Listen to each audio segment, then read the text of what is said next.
Hi hello അസ്സലാമു അലൈക്കും welcome back to your channel. നമ്മുടെ പുതിയൊരു വീഡിയോയിലേക്ക് എല്ലാ കൂട്ടുകാർക്കും സ്വാഗതം. അപ്പോൾ എല്ലാവർക്കും സുഖാണെന്ന് വിചാരിക്കുകയാണ്. അൽഹംദുലില്ലാ ഞങ്ങൾക്കും സുഖമാണ് കേട്ടോ. അപ്പോൾ ഇന്നത്തെ നമ്മളെ വീഡിയോ ഇന്ന് നമുക്ക് കാറ്ററിംഗ് ഉണ്ട് കേട്ടോ. 2 കാറ്ററിംഗ് ഉണ്ടെന്ന്. അപ്പോൾ അതിൻ്റെ വിശേഷങ്ങളൊക്കെയാണ്. അപ്പോൾ 2 കിലോ ബീഫ് ബിരിയാണിയാണ് കേട്ടോ ഒരു വീട്ടിലേക്ക് വേണ്ടത്. മറ്റേ വീട്ടിലും 2 കിലോ ബീഫ് ബിരിയാണി തന്നെയാണ് കേട്ടോ വേണ്ടത്. അപ്പോൾ ഇതാ ബീഫൊക്കെ നമ്മൾ സെപ്പറേറ്റ് ആയിട്ട് വാങ്ങിച്ചിട്ടുണ്ട്. നല്ല അടിപൊളി ബീഫാട്ടോ കിട്ടിയിട്ടുള്ളത്. ബാബു ബീഫ് കൊണ്ടുവരുമ്പോൾ അല്ലെങ്കിലും നല്ല ബീഫ് കഴിക്കാരോ, എന്താ പറയുക, നല്ല അലുവ കഷ്ണം പോലുള്ള ബീഫ് കറിയില്ലേ, അങ്ങനെ നല്ല അടിപൊളി ബീഫാട്ടോ. അപ്പോൾ ബീഫൊക്കെ ഇതാ ഞാൻ പുറത്ത് കൊണ്ടുവന്നിട്ട് കഴുകി വെക്കുന്നുണ്ട്. ചില ബീഫിൽ അധികം നെയ്യും അതേപോലെ എല്ലും അങ്ങനെയുള്ളതൊക്കെ കഴിക്കാറട്ടോ. ഇതിൽ എല്ലും കുറവാണ്, അതേപോലെ നെയ്യ് അത്യാവശ്യത്തിനുള്ള നെയ്യുണ്ട്. അപ്പോൾ ചില ബീഫ് നമുക്ക് കാണുമ്പോൾ തന്നെ അറിയാം നല്ലതാണെന്നുള്ളത്. ബീഫ് അടിപൊളിയാണെങ്കിൽ മസാല അടിപൊളി കഴിക്കാരം. അപ്പോൾ ഞാൻ വേഗം ബീഫൊക്കെ കഴുകി വെച്ച് അതിൻ്റെ വെള്ളമൊക്കെ ചോർന്നാൽ പിന്നെ ആദ്യം ഞാനൊന്ന് വേവിച്ചിട്ടാണ് കേട്ടോ ബിരിയാണി ഉണ്ടാക്കൽ. നമ്മൾ സാധാരണ വീഡിയോ കാണുന്നവർക്കറിയാം, ചിലർ കണ്ട് മടുത്തിട്ടുണ്ടാവും എൻ്റെ ബീഫ് ബിരിയാണീൻ്റെ റെസിപ്പിയൊക്കെ. അപ്പോൾ പുതിയ കൂട്ടുകാരും നമ്മളെ ചാനലിലേക്ക് വരുന്നുണ്ടല്ലോ, അപ്പം ഓർക്കും അറിയാൻ വേണ്ടിയിട്ടാട്ടോ പറയുന്നത്. അപ്പോൾ ചില കൂട്ടുകാരൊക്കെ വിളിക്കലുണ്ട്, മെസ്സേജ് അയക്കലുണ്ട് ഈ കാറ്ററിങ്ങിൻ്റെ കാര്യങ്ങളൊക്കെ ചോദിച്ചിട്ടേ. ബീഫ് ബിരിയാണിക്ക് എത്രയാണ് 1 കിലോന് വാങ്ങിക്കൽ, അതേപോലെ ചിക്കൻ ബിരിയാണിക്ക് എത്രയാണ് വാങ്ങിക്കൽ, പിന്നെ ഇപ്പോൾ 2 കിലോ ബിരിയാണിയൊക്കെ വെച്ച് കൊടുത്ത് അങ്ങക്ക് എന്തായാലും വന്ന് ലാഭം കിട്ടുക ഒക്കെ ചോദിക്കലുണ്ട്. ഞാൻ പിന്നെ സാധനങ്ങളൊക്കെ കുറച്ച് അധികം അങ്ങനെ വാങ്ങിക്കണതുകൊണ്ടേ എല്ലാ സാധനങ്ങളൊന്നും അല്ല, നെയ്യൊക്കെ ചിലപ്പോൾ വലിയ ബോട്ടിലൊക്കെ അങ്ങനെ വാങ്ങിച്ചു വെക്കും. പിന്നെ ബിരിയാണി മസാലയൊക്കെ നമ്മൾ വീട്ടിൽ തന്നെ പൊടിച്ചെടുക്കണമൊക്കെ അല്ലേ. അപ്പോൾ എല്ലാത്തിൻ്റെ കണക്കും അത്രയ്ക്ക് അങ്ങോട്ട് കറക്റ്റായിട്ട് പറയാൻ എനിക്കറിയില്ല കേട്ടോ, എത്ര ചിലവ് ഉള്ളതൊന്നും. എന്തായാലും നമ്മൾ അധ്വാനിക്കണേന് കുഴപ്പമില്ലാത്തൊരു എമൗണ്ട് കിട്ടും, അത്രേ ഉള്ളൂ കേട്ടോ. അല്ലാതെ ഒരുപാട് പൈസയൊന്നും ഇതുമൊന്നും ലാഭമായിട്ട് കിട്ടൂല. അപ്പോൾ ബീഫ് 2 ഞാൻ കഴുകി അകത്ത് കൊണ്ടുവന്ന് വെച്ചിട്ടുണ്ട്. പിന്നെ ബിരിയാണി മസാല തീർന്നിട്ടുണ്ടേനി, അപ്പോൾ അതൊന്ന് പൊടിച്ചെടുക്കുകയാണ്. ബിരിയാണി മസാല ഞാൻ വീട്ടിൽ പൊടിച്ചെടുക്കൽ തന്നെയാണ് കേട്ടോ. എപ്പോഴെങ്കിലൊക്കെ കയ്യിലില്ലെങ്കിൽ നമ്മൾ ഹോം ഷോപ്പത്തെ പ്രോഡക്റ്റൊക്കെ എടുക്കും, അങ്ങനെയൊക്കെ കേട്ടോ ചെയ്യൽ. അങ്ങനെ അതൊക്കെ പൊടിച്ചെടുത്തു. പിന്നെ ബാബുദ അവിടെ സവാളയൊക്കെ കട്ട് ചെയ്ത് തരുന്നുണ്ട് കേട്ടോ. അപ്പോൾ ചിഞ്ചുമോളുണ്ട് താഴെ ഇരിക്കണം കേട്ടോ, ഓള് സവാള തൊലി കളഞ്ഞാണ്ട് മേലേക്ക് വെക്കുകയാണ്. അപ്പോൾ കഴുകിയ സവാളയാണ് കേട്ടോ ബാബു ഇപ്പോൾ കട്ട് ചെയ്യുന്നത്. ഞാനിത് വീഡിയോയിൽ പറയാൻ കാരണം എന്താ വെച്ചാൽ ചിലപ്പോൾ പറയും ടേബിളിൽ വെച്ച സവാള കഴുകാതെ അരിഞ്ഞു എന്നൊക്കെ പറയുങ്ങൾ. നമ്മൾ വീട്ടിൽ നിന്ന് ഉണ്ടാക്കി കൊടുക്കുന്ന ഫുഡ് നമ്മൾ നല്ല വൃത്തി തന്നെയാണ് കേട്ടോ ഉണ്ടാക്കി കൊടുക്കാറ്. ഞാൻ ലൈവായിട്ട് വീഡിയോയിൽ കാണിക്കുന്നതുമാണ്. അതേപോലെ സ്നാക്സ് ഒക്കെ ഉണ്ടാക്കുമ്പോൾ പഴയ ഓയിലാണോ നിങ്ങൾ യൂസ് ചെയ്യൽ എന്നൊക്കെ ചോദിക്കലുണ്ട്. പക്ഷേ നിങ്ങൾ വീഡിയോയിൽ കാണുന്നുണ്ടാവും ഞാൻ പുതിയ ഓയിൽ തന്നെയാണ് ഞാൻ യൂസ് ചെയ്യൽ, പഴയ ഓയിൽ ഞാൻ എടുക്കലില്ല. ഞാൻ ചട്ടി വെച്ച് ഓയിൽ ചട്ടിക്ക് ഒഴിക്കണതൊക്കെ നിങ്ങൾ വീഡിയോയിൽ കാണുന്നുണ്ടാവും. എന്നാലും ശരിക്കും വീഡിയോ കാണാത്തവരാവും അങ്ങനത്തെ കമൻ്റ് ഒക്കെ ഇടുക. അന്നലത്തെ കമൻറ്റിൽ ഞാൻ കണ്ടു കേട്ടോ, നിങ്ങൾ ഉപയോഗിച്ച് ഓയിൽ തന്നെ കൊണ്ട് ഉപയോഗിക്കലുണ്ടല്ലേ എന്നൊക്കെ പറഞ്ഞിട്ട്. സത്യമായിട്ട് ഞാൻ ഉപയോഗിക്കലില്ല കേട്ടോ. കാരണം നമുക്കറിയാം നമ്മുടെ വീട്ടിലേക്ക് ഞാൻ എൻ്റെ വീട്ടിലേക്കും യൂസ് ചെയ്യലില്ല അങ്ങനെ. എണ്ണ പലഹാരങ്ങളൊക്കെ ഉണ്ടാക്കുമ്പോൾ നിങ്ങൾക്ക് അറിയില്ല, ഞാൻ കുറച്ച് ഓയിലേ ഒഴിച്ചു കൊടുക്കുള്ളൂ. എന്നിട്ട് കുറേശ്ശെ ഇപ്പോൾ ചിക്കൻ ആണെങ്കിലും അങ്ങനെ തന്നെ 2, 3, 4 പ്രാവശ്യമൊക്കെ ഇട്ടിട്ട് ഫ്രൈ ചെയ്തെടുക്കും. കാരണം എന്താ വെച്ചാൽ കുറച്ച് ഓയിലേ ഞാൻ ഒഴിച്ചിട്ടുണ്ടാവുള്ളൂ. കൂടുതൽ ഓയിൽ ഒഴിച്ച് ഫ്രൈ ചെയ്താൽ എൻ്റെ പരിപാടിയൊക്കെ പെട്ടെന്ന് തീരും, പക്ഷേ ആ ഓയിൽ വെറുതെ വേസ്റ്റ് ആവും. അപ്പോൾ അത് കളയണ്ടെന്ന് വിചാരിച്ചിട്ട് ഞാൻ അങ്ങനെ തന്നെ ആയിട്ട് ചെയ്യല്. അത് ഞാൻ വീഡിയോയിൽ കാണിക്കലും ഉണ്ട്, നിങ്ങൾ കാണലും ഉണ്ടാവും. പക്ഷേ അത് ശരിക്കും വീഡിയോ കാണാത്ത ആൾക്കാരാവും അങ്ങനത്തെ കമൻ്റൊക്കെ ഇടുന്നത്. പിന്നെ നമ്മൾ കടയ്ക്ക് സമൂസയും കട്ട്ലേറ്റും പൊക്കവടയൊക്കെ ഉണ്ടാക്കുമ്പോഴും ഞാൻ വീഡിയോയിൽ കാണിക്കലുണ്ട്. പുതിയ ഓയിൽ തന്നെയാണ് നമ്മൾ യൂസ് ചെയ്യൽ, കുപ്പിയിൽ നിന്ന് പാരുന്നതും ഒക്കെ കാണിക്കലുണ്ട്. എന്നാലും അങ്ങനത്തെ കമൻ്റ് ഇടുമ്പോൾ പിന്നെ നമ്മളെന്താ കാട്ടല്ലേ. അപ്പം ഞാൻ അടുപ്പൊക്കെ കത്തിച്ച് ചെമ്പൊക്കെ വെച്ച് ആദ്യം നമുക്ക് 2 ബിരിയാണിക്കുള്ള സവാളയും അണ്ടിപ്പരിപ്പും മുന്തിരിയും ഫ്രൈ ചെയ്ത് കോരി മാറ്റി വെച്ചിട്ടോ. പിന്നെ ആ ഒരു ഓയിലിൽ തന്നെ പിന്നെ ഒരു ബിരിയാണിക്കുള്ള മസാല റെഡിയാക്കുന്നുണ്ട്. അപ്പോൾ 2ഉം ഒരുമിച്ച് മസാല ഉണ്ടാക്കി കഴിഞ്ഞാൽ അളവ് എനിക്ക് കറക്റ്റ് അറിയൂല. 2 കിലോന് ഒരുക്കും 2 കിലോ മറ്റൊരുക്കും അങ്ങനെ വേണ്ടേ. അപ്പം ഞാൻ സെപ്പറേറ്റ് ആയിട്ട് തന്നെ കേട്ടോ മസാലയൊക്കെ ഉണ്ടാക്കണത്. സവാളയൊക്കെ പിന്നെ ബാബു കട്ട് ചെയ്ത് തന്നതുകൊണ്ട് അതൊന്നും കട്ട് ചെയ്യാനൊന്നും നിൽക്കണ്ട. പിന്നെ വഴറ്റിയെടുക്കുന്നുണ്ട് കേട്ടോ. സവാള ഇട്ട് കൊടുത്തു, ഇഞ്ചിയും വെളുത്തുള്ളിയും പച്ചമുളകും ചതച്ചതും ഒക്കെ ഇട്ട് കൊടുത്തിട്ടുണ്ട്, കറിവേപ്പിൻ്റെ ഇല ഇട്ട് കൊടുത്തു, തക്കാളി ഇട്ട് കൊടുത്തു. അപ്പോൾ ഒക്കെ പകുതി സവാള ദിക്കും പകുതി സവാള അയക്കും അങ്ങനെ മാറ്റി വെച്ചേക്കാട്ടോ. എല്ലാം ഇഞ്ചിയും വെളുത്തുള്ളി ചതച്ചതും ഒക്കെ അതേപോലെ തന്നെയാണ്. പിന്നെ മസാലപ്പൊടികളും ചേർത്ത് കൊടുക്കുന്നുണ്ട്. നമ്മൾ പൊടിച്ചു വെച്ച ബിരിയാണി മസാലയും അതേപോലെ കുരുമുളക് പൊടി, മഞ്ഞൾപ്പൊടി, കുറച്ച് ബീഫ് മസാലയും ചേർത്തിട്ടുണ്ടായിന്. അതേപോലെ നമ്മൾ വറുത്ത് പൊടിച്ചു വെച്ച ജീരകമുണ്ട്. ഞാൻ ഈ ജീരകത്തിൻ്റെ റെസിപ്പി കാണിച്ചിനല്ലോ, ജീരകം വറുത്ത് പൊടിക്കണത്. ഇത് ഇറച്ചിക്കറിക്കും ബീഫ് കറിക്കും ഒക്കെ ഇട്ടാൽ നല്ല ടേസ്റ്റ് ആട്ടോ. അതേപോലെ ബിരിയാണിക്ക് ഇട്ടാലും ടേസ്റ്റ് തന്നെയാണ്.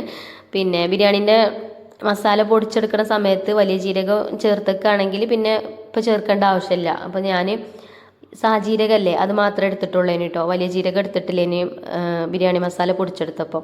അപ്പോൾ അതുകൊണ്ട് കുറച്ച് ജീരകം പൊടിച്ചതും ചേർത്ത് കൊടുത്തു ഒക്കെ മൂപ്പിച്ചെടുത്തതിന് ശേഷം പച്ചമണം മാറുന്നത് വരെ ഇളക്കി കൊടുത്തതിന് ശേഷം തൈരും നാരങ്ങനീരും ഒക്കെ ഇട്ട് കൊടുത്തിട്ടുണ്ട്. ഇനി നമുക്ക് മല്ലിച്ചപ്പിൻ്റെ ഇലയും പുതിനൻ്റെ ഇലയൊക്കെ ഇട്ട് കൊടുക്കാം.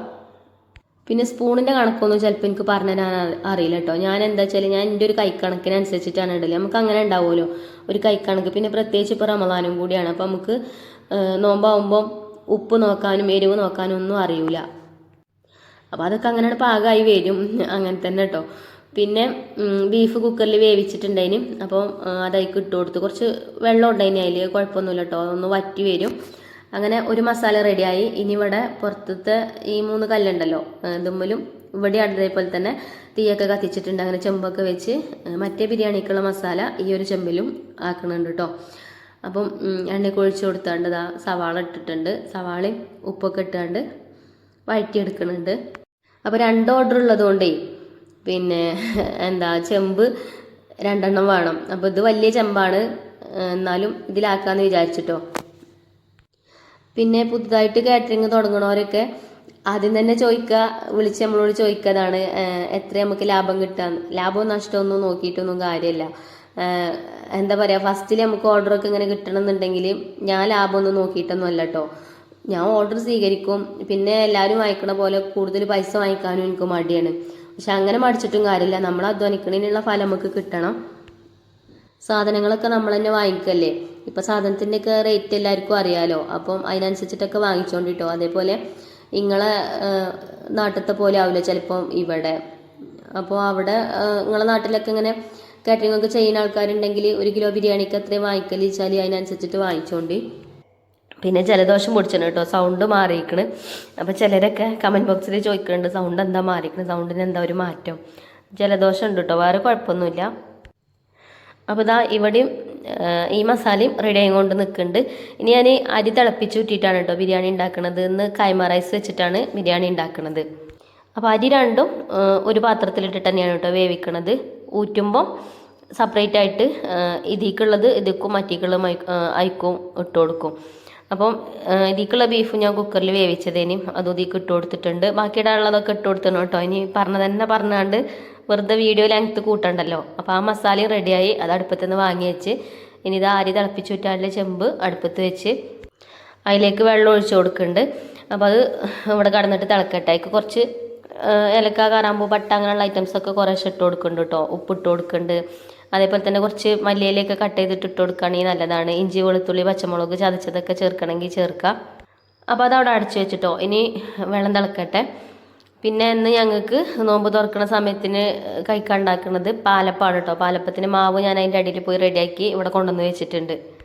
അടുപ്പിൻ്റെ അടുത്ത് കൊണ്ടുവന്ന് വെച്ചിട്ടോ. ചെറിയ ചൂട് തട്ടിയാൽ മാവ് എളുപ്പം പൊങ്ങി വന്നോട്ടെ വിചാരിച്ചിട്ട്.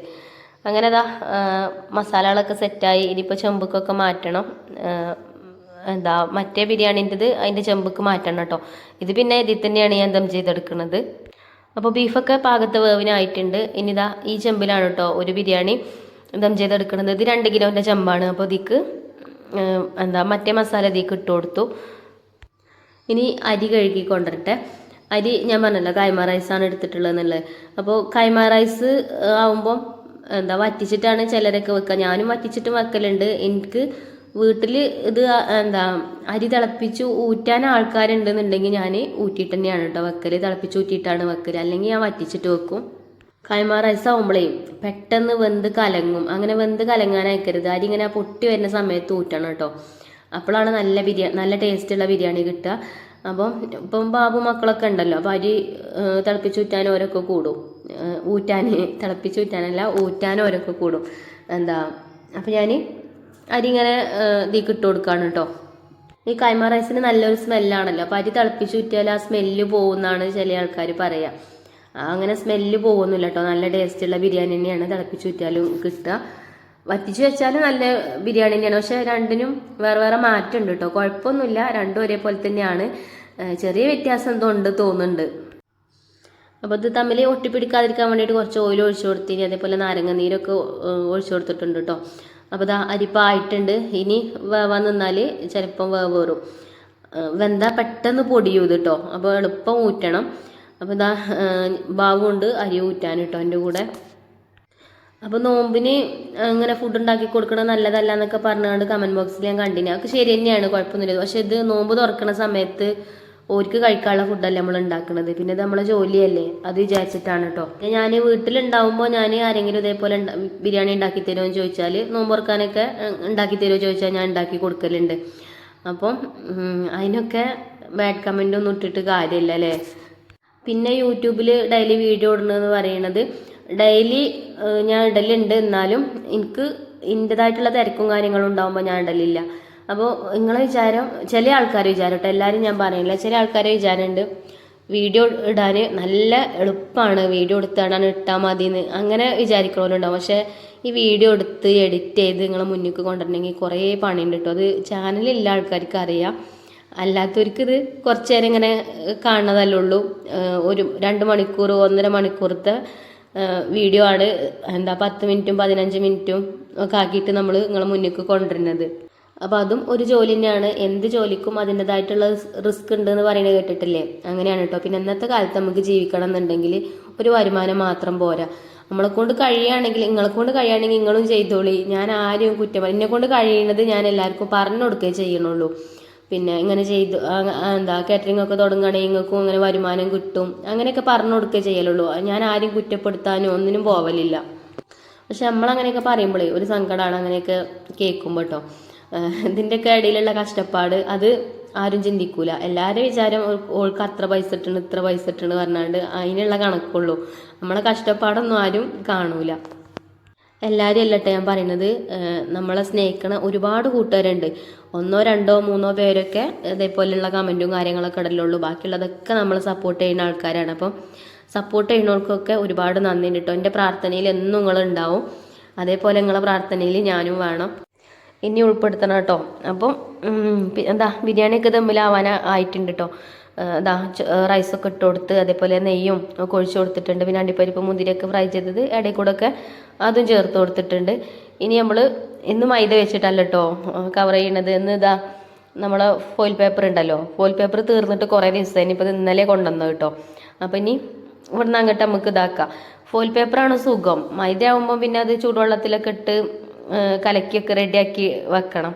ഇതാവുമ്പോൾ വേഗം അതേപോലെ അങ്ങോട്ട് കവർ ചെയ്തെടുത്താൽ മതി. എന്നാൽ ദമ്മ് നല്ലോണം കയറും ചെയ്യും, ആവിയൊന്നും പുറത്ത് പോവില്ല. പിന്നെ അതിൻ്റെ അടപ്പവിടെ വെച്ച് കൊടുത്താൽ ഇതാണ് സുഖം. അപ്പോൾ 2 ബിരിയാണി ആയിട്ടുണ്ട് കേട്ടോ. ദമ്മിൽ ഇനി നമുക്ക് അടുപ്പത്തേക്ക് വെച്ചാൽ മതി. ഒക്കെ ഞാൻ കവർ ചെയ്തെടുക്കുന്നുണ്ട്. ആവി അങ്ങോട്ട് കയറണമെന്നെങ്കിൽ ബിരിയാണി നന്നാവുള്ളൂ. പിന്നെ നല്ലോണം അങ്ങോട്ട് തീ കത്തിക്കാനും പറ്റൂല, നല്ലോണം കത്തിച്ച് കഴിഞ്ഞാൽ അടി പിടിക്കും, അപ്പോൾ മസാലയൊക്കെ കരിയും, അപ്പോൾ അതും പറ്റൂല. അപ്പോൾ എല്ലാം പാകത്തിനാവണം. അപ്പോൾ ഞാൻ 2 ബിരിയാണിയും ഇതേപോലെ ഫോയിൽ പേപ്പറൊക്കെ വെച്ച് അടച്ചു കൊടുത്ത് അതിൻ്റെ മേലെ അടപ്പും വെച്ച് കൊടുത്തിട്ടുണ്ട്. ഇനി ഒന്ന് നമുക്ക് നമ്മളെ വിറകടുപ്പും വെക്കാം, ഒന്ന് ഈ കല്ലുമ്മക്കും വെച്ച് കൊടുക്കാം. അപ്പം എൻ്റെ കൂടെ ഹസ്ബൻഡും മക്കളൊക്കെ ഉള്ളതുകൊണ്ടേ എല്ലാവരും കട്ട സപ്പോർട്ടാണ്. അപ്പം നമുക്ക് അങ്ങനെ മടുപ്പൊന്നും തോന്നില്ലല്ലോ. പിന്നെ നോമ്പാണെങ്കിലും കുഴപ്പമില്ല, എല്ലാവരും എല്ലാ ജോലിക്കും കൂടും. നമ്മൾ ഒറ്റക്ക് കടന്ന് കഷ്ടപ്പെടണ്ട. ഒറ്റക്ക് എല്ലാം ചെയ്യുമ്പം, ഒറ്റക്കും ഞാൻ ചെയ്തിനി, ബാബു കൂടെ ഇല്ലാത്ത ടൈമിലൊക്കെ നമ്മൾ ഒറ്റക്ക് തന്നെയല്ലേ ചെയ്യല്. എന്നാലും ഒരു കൂടെ ഉണ്ടാകുമ്പോൾ നമുക്ക് അങ്ങനെ ക്ഷീണം കുഴപ്പമൊന്നും തോന്നൂല. അപ്പോൾ ഒരു ബിരിയാണി അടുപ്പത്ത് വെച്ച് ഓലക്കൊടിയൊക്കെ വെച്ചാണ് ഒന്ന് പാളിപ്പിച്ച് കത്തിച്ചിട്ടുണ്ട് കേട്ടോ. പിന്നെ നല്ല കനലും ഉണ്ട് അടുപ്പിൽ. അപ്പം ഇനി കനലുമ്പോൾ കിടക്കട്ടെ അത്. അതേപോലെ ഈ ബിരിയാണി ഇവിടെ വിറകടുപ്പിലും വെച്ചിട്ടുണ്ട്. ഇതിക്കും കുറച്ച് കനലൊക്കെ കോരിയിട്ടീനി കേട്ടോ ആദ്യം. പിന്നെ ഇനി നമുക്കിന്ന് പലഹാരം വേണമല്ലോ, അപ്പോൾ അത് ചിഞ്ചുണ്ടാക്കുന്നുണ്ട് കേട്ടോ. ഇതൊക്കെ തന്നെ വലിയ ആശ്വാസമാണ്. അപ്പോൾ ഓള് മൊമോസ് ഉണ്ടാക്കിക്കൊണ്ട് പറഞ്ഞിട്ട് അതോള് റെഡിയാക്കണുണ്ട്. അപ്പോൾ എൻ്റെ പണി കഴിഞ്ഞപ്പോൾ ഞാൻ ഒന്ന് വീഡിയോ എടുത്തതാണ് കേട്ടോ. മറ്റേത് എൻ്റേത് കഴിയാതെ ഞാൻ വീഡിയോ എടുക്കാൻ വരില്ല, കാരണം എന്താ വെച്ചാൽ എനിക്ക് ശ്രദ്ധ മുഴുവൻ അയിമക്കേക്കാരം. ഇനി ഞങ്ങൾക്ക് പാലപ്പം ആണ് കേട്ടോ ഉണ്ടാക്കണേ. നേരത്തെ പറഞ്ഞല്ലോ മാവ് ഉണ്ടാക്കിയിരിക്കണം, മാവ് പൊങ്ങി വരുമോ ഇല്ലെന്നൊന്നും അറിയില്ല, എപ്പം ഉണ്ടാക്കിയിട്ടുള്ളൂ. പിന്നെ അതിക്ക് ചിക്കൻ കറി ആട്ടോ ഉണ്ടാക്കണത്. അപ്പോൾ ചിക്കനൊക്കെ കുക്കർക്ക് ഇട്ട് കൊടുത്തിട്ട് അതിക്ക് ഇടാനുള്ളതൊക്കെ ഇട്ട് കൊടുത്ത് വെള്ളമൊക്കെ ഒഴിച്ചാണ്ട് മസാലപ്പൊടികളും ഒക്കെ ചേർത്തിട്ടുണ്ട്. ഇനി ഗ്യാസ് അടുപ്പുമ്പോൾ വെക്കട്ടെ കേട്ടോ. എന്നാൽ പിന്നെ കുക്കറിലാകുമ്പോൾ എളുപ്പം വേവുമല്ലോ. പിന്നെ അത് അടുപ്പത്ത് വെച്ചിട്ട് പിന്നെ ഞാൻ അസർ നിസ്കരിച്ചിട്ടില്ലേനി, പിന്നെ പോയി അസറൊക്കെ നിസ്കരിച്ച് വന്ന്. അതുപോലെ തന്നെ ഇതാ ബാബു സാലഡൊക്കെ റെഡിയാക്കിയാണ് കേട്ടോ, തൈരൊക്കെ. പിന്നെ ഇത് രണ്ടും ഒക്കെ കൂടെ ഒരു പാത്രത്തിൽ കിട്ടുകയാണ്, 2 വീട്ടിക്കല്ലേ, അപ്പോൾ 2 പാത്രത്തിലാക്കണ്ടേ. അങ്ങനെ അതൊക്കെ ഞാൻ പാത്രത്തിലാക്കുന്നുണ്ട്. ശരിക്ക് 2 കിലോ ബിരിയാണിക്ക് ഇത്രയൊന്നും തൈരൊന്നും കൊടുക്കൂല കേട്ടോ, ഇത്രയൊന്നും വേണമെന്നില്ല. നമ്മൾ കടയിൽ നിന്നൊന്നും വാങ്ങിക്കുമ്പോൾ ഇത്രയൊന്നും കിട്ടൂല. പിന്നെ ഇതിൻ്റെ കൂടെ ഞാൻ അച്ചാറും കൊടുക്കും. അച്ചാർ പിന്നെ ഇന്ന് പാക്കറ്റായിട്ട് അങ്ങനെ കൊടുക്കുകയാണ് കേട്ടോ. അപ്പോൾ അതൊക്കെ ഞാൻ പാത്രത്തിലൊക്കെ ആക്കി വെച്ചു. അങ്ങനെ കൊടുക്കാനുള്ളതൊക്കെ റെഡിയാക്കി വെച്ചാൽ ഒരു കുഴപ്പമില്ല, ഒരു ടെൻഷനും ഇല്ല. സമയമാകുമ്പോൾ എടുത്തു കൊടുത്താൽ മതി, ഇല്ലെങ്കിൽ മറക്കും ചിലപ്പം. അപ്പോൾ ചിഞ്ചുമോളെ മോമൂസൊക്കെ വെന്തൊക്കെ വാങ്ങി വെച്ചിന് കേട്ടോ അടുപ്പത്തുനിന്ന്. പിന്നെ അതിക്ക് മയോണൈസൊക്കെ ഉണ്ടാക്കുന്നുണ്ടോള്. പിന്നെ ചിക്കൻ കറി ആയിട്ടുണ്ട്, അതിലേക്ക് തേങ്ങയൊക്കെ വറുത്തരച്ച് ഒഴിച്ചു കൊടുത്തിട്ടുണ്ട്. അപ്പം നമ്മളെ പാലപ്പത്ത് ഇത് കോക്കനറ്റ് ദോശ എന്ന് വേണമെങ്കിൽ പറയട്ടോ. ഇത് പച്ചരിയും തേങ്ങയും കുറച്ച് ചോറും ഇട്ടാണ്ട് അങ്ങനെ അരച്ചെടുത്തതാണ്. ഈസ്റ്റ് ചേർത്തിട്ടില്ല കേട്ടോ, അതിന് പകരം ബേക്കിംഗ് സോഡയാണ് ചേർത്തിട്ടുണ്ട്. ഇത് അതുകൊണ്ടാവും വല്ലാതെ പൊങ്ങി വന്നിട്ടൊന്നുമില്ല. ഇപ്പോൾ കൂട്ടി വെച്ചിട്ടുള്ളൂ കേട്ടോ, ഒരു മണിക്കൂറൊക്കെ ആവണേ ഉണ്ടാവുള്ളൂ. അപ്പം ഇനി മാവ് റെസ്റ്റ് ചെയ്യാൻ നിൽക്കാൻ സമയമല്ല, അപ്പം ഇനി ഇപ്പം തന്നെ ചുട്ടെടുക്കാം കേട്ടോ ചെയ്യുന്നത്. ഈസ്റ്റ് നോക്കുമ്പോൾ കാണുന്നില്ല, ഈസ്റ്റ് കഴിഞ്ഞിട്ടുണ്ടാവും, ഓർമ്മയില്ലേനി കേട്ടോ. പിന്നെ ഇപ്പം അങ്ങനെ നോമ്പായിട്ട് പാലപ്പൊന്നും വല്ലാതെ ഉണ്ടാക്കലില്ലല്ലോ. അപ്പോൾ ഫ്രിഡ്ജിൽ ചെന്ന് നോക്കിയപ്പോൾ ഈസ്റ്റ് കണ്ടില്ല. ഈസ്റ്റ് ഇട്ടിട്ടില്ലെങ്കിലും കുഴപ്പമൊന്നുമില്ല. ഈസ്റ്റിൻ്റെ ആ സ്മെല്ല് ഇവിടെ എൻ്റെ റിച്ചുവിനൊന്നും വലിയ ഇഷ്ടമല്ല കേട്ടോ. ഞാൻ കുറച്ച് തന്നെ ചേർക്കലുള്ളൂ, ഈസ്റ്റ് ചേർക്കുകയാണെങ്കിൽ തന്നെ. പക്ഷേ ഈ ദോശ നല്ല ടേസ്റ്റ് ഉണ്ടായിന് കേട്ടോ, ഈസ്റ്റ് ഒന്നും ചേർത്തിട്ടില്ല. പിന്നെ തേങ്ങ അരച്ചതുകൊണ്ട്, തേങ്ങ നല്ലോണം ചേർത്തതുകൊണ്ട് ആ തേങ്ങൻ്റെ ടേസ്റ്റൊക്കെ ഉണ്ടായിട്ട് കുഴപ്പമില്ലേനി. അങ്ങനെ അപ്പൊക്കെ ചുട്ടെടുത്ത് പിന്നെ മൂസൊക്കെ ആയിട്ടുണ്ടല്ലോ. പിന്നെ ബാങ്ക് കൊടുക്കാനൊക്കെ ആവണുള്ളൂ കേട്ടോ സമയം. അപ്പോൾ ഇന്ന് ജ്യൂസ് ഇല്ല, ഇന്ന് ലൈമാണ്, മഞ്ജുമോൾ ഉണ്ടാക്കിയതാണ് ലൈമ്. അപ്പോൾ ഒക്കെ ടേബിൾ മേലൊക്കെ എടുത്ത് വെച്ച്. അപ്പം ഇനി ബാങ്ക് കൊടുക്കാനൊക്കെ ടൈമുണ്ട്. അങ്ങനെ പിന്നെ ബാങ്ക് കൊടുത്തിട്ട് ഞങ്ങൾ നോമ്പൊക്കെ തുറന്നു. പിന്നെ അതൊന്നും ഞാൻ വീഡിയോ എടുത്തിട്ടില്ല കേട്ടോ, ഒക്കെ അങ്ങനെ ടേബിൾ സെറ്റ് ചെയ്യണതൊന്നും വീഡിയോയിൽ കാണിക്കണതല്ലേ. അപ്പോൾ ഇന്നത്തെ വീഡിയോ ഇത്ര തന്നെ ഉള്ളൂ കേട്ടോ. ഇനി ഇൻഷാ അല്ലാഹ് നല്ലൊരു വീഡിയോ ആയിട്ട് നമുക്ക് നാളെ കാണാം. Thank you for watching.